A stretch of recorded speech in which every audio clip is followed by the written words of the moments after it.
týmu, i keď to menej poteší ako body?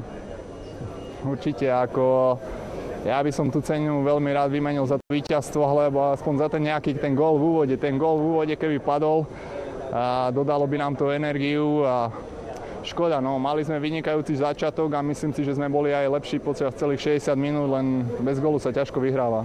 Boli to také zlepené góly, ktoré sme dostali, lebo Fíni nejaké extrémne šance nemali a ťažké si to mal? No, hlavne škoda toho prvého, ako vravím, tam sme mali vynikajúci začiatok, veľa šancí a tak to zvykne byť, nedáte gól, dostanete. Ten prvý gól to bola strela na lápačku, ktorú už som išiel kryť a on mi to tam dal hokejku do tej strely a už som to nestihol na to zareagovať. Takže fakt z ničoho dali gól a snažil som sa ale aj tak mysleť pozitívne, aj keď som veľa roboty nemal, takže veril som, že chalani ten gól dajú, ale dneska nedali. No. Fínsko to je taký prekliatý súper, lebo 9 rokov bez víťazstva nad týmto tímom. Asi áno, no, lebo dneska sme boli fakt, myslím si, že lepší.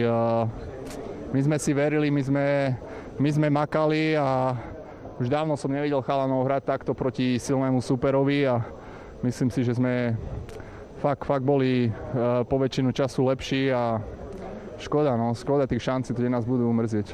Díky, Rasto. V pohode.